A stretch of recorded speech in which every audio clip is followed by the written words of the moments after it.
Добро утро, драги гледачи. Благодарам што сте дел од утринската емисија на ТВ Алфа и ми е чест и задоволство што можам ова недела да сум јас со вас, да давам некои кратки мотивацијски совети во врска со животот и постоењето.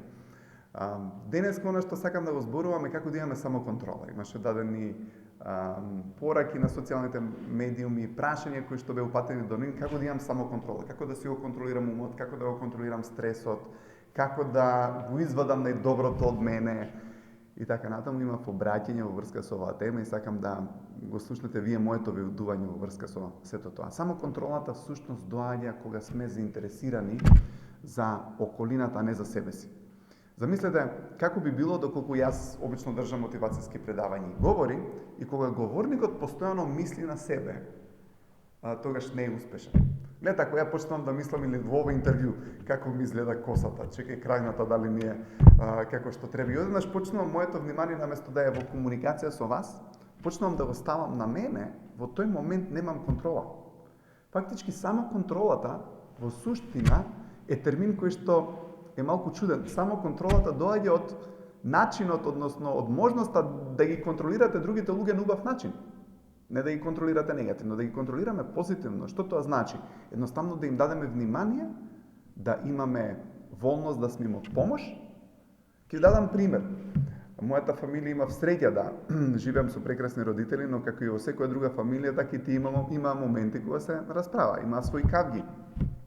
И размислував, кога има највеќе самоконтрола моите родители? Кога ќе дојдоа гости. Знаете, кога ќе дојдоа гости кај нас, целото внимание не беше на нив, беше на гостите. И поради тоа има одлична самоконтрола. Така е секојаш во животот. Ќе видите кога ќе дојде некоја ситуација каде што вие треба се најдете од помош за некој друг, тогаш прекинувате да размислувате на своите проблеми. Во суштина, колку подобро се чувствуваме кога имаме некакви обврски во текот на денот. Пак ќе го поврзам тој со претходните денови зборев за цели. Кога имаме цел, имаме нешто на кое што нашето внимание е насочено. Така да само контролата зависи од една работа. Колку сте волни да бидете од помош и да им бидете од корист на другите луѓе. Гледате колку сте заинтересирани за нив. Колку сте насочени кон луѓето кои што се на некој начин околу вас. Имав една ситуација, имаше едно детенце со кое што работев и дојде и ми рече: "Жарко, имам проблем." Викам: "Што е проблемот?" Вика: "Не сум фраер." Викам: "Како мислиш не си фраер?" Вика: "Тешко е да си фраер." 11 години имаше детенцево. Се најдов унебратно, сакав да разберам што тоа значи дека он има проблем што не е фраер. Но викам: "Добро, ама што значи за тебе да си фраер?" Вика: "Тешко е да си фраер многу." Викам: "Зошто?"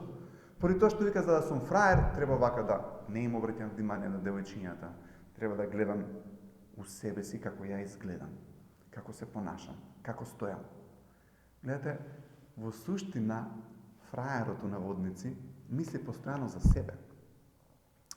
Сме заинтересирани за себе. Така ќе дојдеме дома од работа, одеднаш почнуваш да се жалиш, како е све негативно, како све лошо се случило во текот на денот.